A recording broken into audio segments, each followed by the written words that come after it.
14 तारीख को गुरंडी रहती है, होली खिलाती है।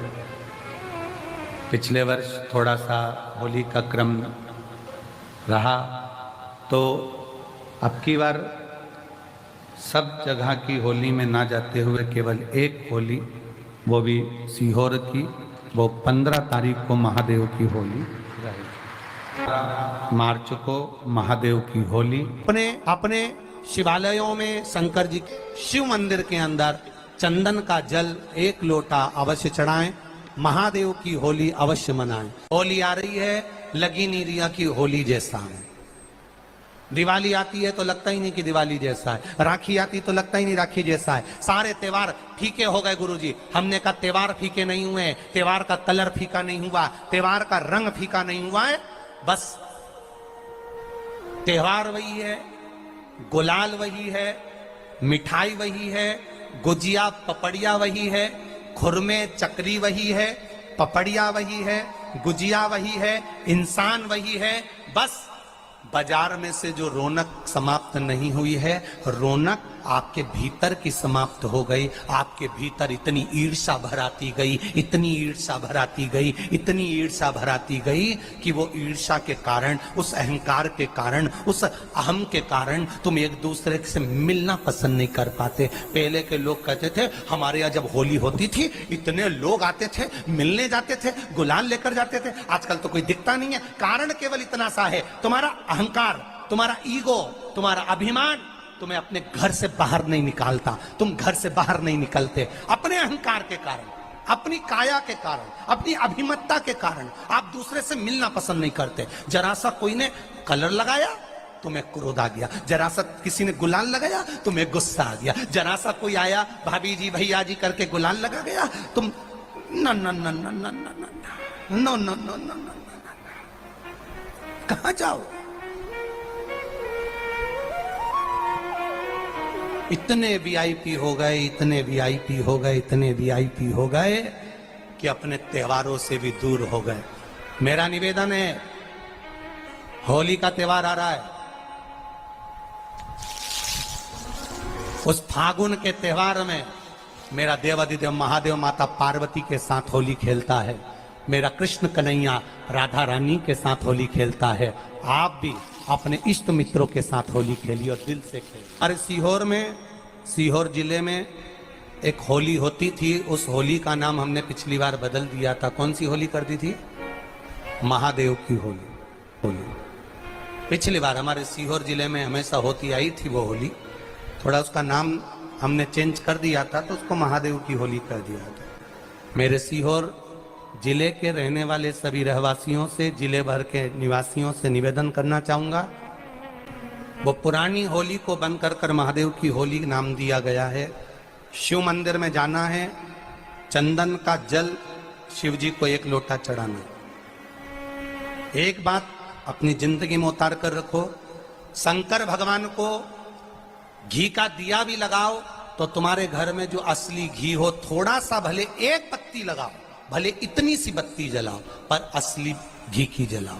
शिव जी को अगर चंदन भी लगा रहे हो तो असली लगाओ। शंकर भगवान को चावल भी चढ़ा रहे हो तो असली चढ़ाओ। शंकर भगवान को अगर अष्टगंध भी चढ़ा रहे हो तो असली चढ़ाओ। केमिकल का कोई चीज मेरे महादेव को मत चढ़ाओ जिससे भगवान शिव की मूर्ति नष्ट हो। ऐसी कोई चीज मेरे महादेव को ना चढ़ाओ। अगर शंकर भगवान के साथ आप होली खेल रहे हो तो चंदन का पानी शंकर भगवान को चढ़ाइए, अष्टगंध का जल भगवान शिव को चढ़ाइए। तो करो तैयारी, आ रहा है त्रिपुंड धारी महादेव की होली। बड़े आनंद के साथ मेरा निवेदन, अपने शिवालयों में, शंकर जी के मंदिरों में, सीहोर जिले के प्रत्येक शिव मंदिर के अंदर चंदन का जल 1 लोटा अवश्य चढ़ाएं। महादेव की होली अवश्य मनाएं और भाव के साथ 5 मंदिर हम भी जाएंगे। कोई जुलूस नहीं, कोई क्रम नहीं, बस बाबा को आराम से जल चढ़ाना ही एक नियम है और बाबा को जल चढ़ाएंगे।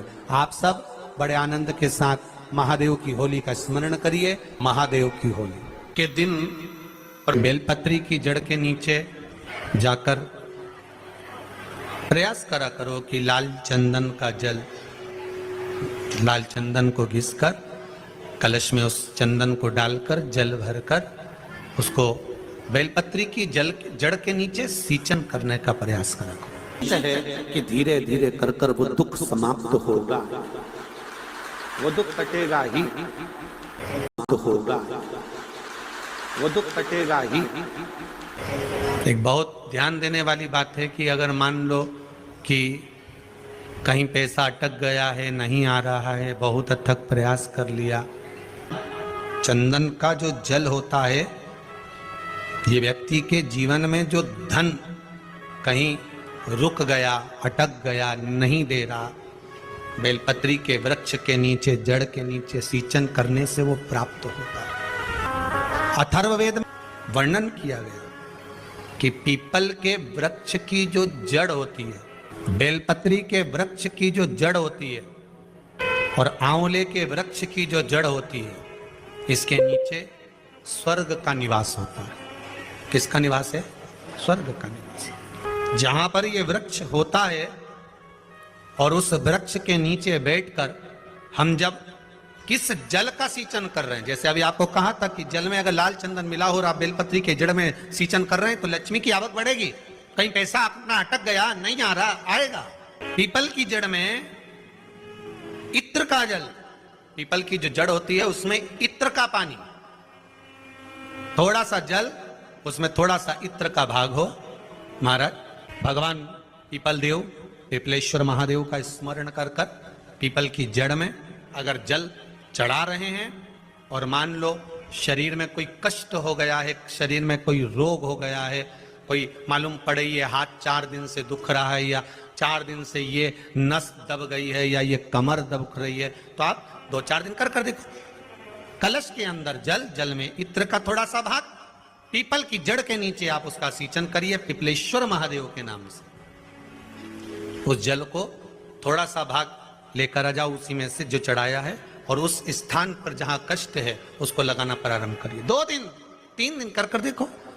प्रैक्टिकल करने में क्या जाता है? सीवर वाला महाराज झूठ बोल रहा हो तो कभी कभी अगर ऐसा लगे जीवन में कि दुख बहुत ज्यादा आ गया है, बहुत तकलीफ आ गई है, तो लाल चंदन को घिसकर उस लाल चंदन का लेपन भगवान शंकर पर कर कर फिर पानी चढ़ाओ। अगर कोई संकट भारी है और निकट, जैसे किसी नारी का गर्भ नहीं ठहर रहा, 15 साल हो गए, 20 साल हो गए, 25 साल, जैसे इसने लिखा एक माता ने कि 18 साल की बेटी हो गई थी पर संतान में पुत्र नहीं, तो उसने भाव से कथा सुनी। ऐसे आपके भीतर अगर 20 साल हो गए, 25 साल हो गए, 30 साल हो गए, संतान का सुख ही नहीं है, लाल चंदन का लेपन बाबा भोलेनाथ पर करना प्रारंभ करो। पीठिका पर लाल चंदन का लेपन करना प्रारंभ करो। लाल चंदन से बाबा का श्रृंगार करना प्रारंभ करो। एक बेलपत्री पर लाल चंदन, दोनों पत्ती नीचे वाली, जो नीचे की जो 2 पत्ती होती है इस पे लाल चंदन, और बीच वाली पत्ती पर पीला चंदन लगाकर बाबा के शिवलिंग को समर्पित करिए। बाबा से प्रार्थना करिए, रोज प्रार्थना करो। परंतु एक बात का स्मरण रहे, 25 साल हो गए, 20 साल हो गए, 30 साल हो गए, संतान नहीं, तो पहले जल से अभिषेक कराना, अभिषेक कराकर उस जल का आचमन करने के बाद हाथ को खासा करना, धोना, उसके बाद में फिर वापिस बाबा का स्नान कराओ, फिर चंदन का लेपन कराओ, फिर 1 लोटा जल चढ़ाकर बाबा का स्नान कराओ। बाबा का बड़ा सुंदर भाव से लाल चंदन से जो अभिषेक करता है, बाबा को लेपन कर कर फिर जल चढ़ समर्पित करता है, निश्चित है उसकी गोदी मेरा देव अधिदेव महादेव जरूर भरता है। ये निश्चितता है। हम तो बेटियों से भी कहते हैं जिसका विवाह नहीं हो रहा हो, 25 साल, 30 साल, 27 साल, 28 साल, 32 साल, 40 साल हो गए हो, नहीं हो रहा हो बेटा बेटी का विवाह, उसे लाल चंदन का प्रयोग अशोक सुंदरी वाली जगह पर 7 बिंदी लाल चंदन की लगाकर 7 बेलपत्र 7 बिंदी पर रखिए और महाराज अपनी कामना कर कर भगवान से आइए। बाबा देगा, करेगा, 3-4 महीने में विवाह पक्का करेगा। ये लाल चंदन की महत्वता है। शिव तत्व। रोग बढ़ गया, बेलपत्री के वृक्ष के नीचे दीप लगाना प्रारंभ करो। बाबा से विनती कर कर घी का दिया लगाइए बेलपत्र वृक्ष के नीचे, बाबा से निवेदन करिए, रोग निवारण। हाय मिसेस मेहता। तुम तो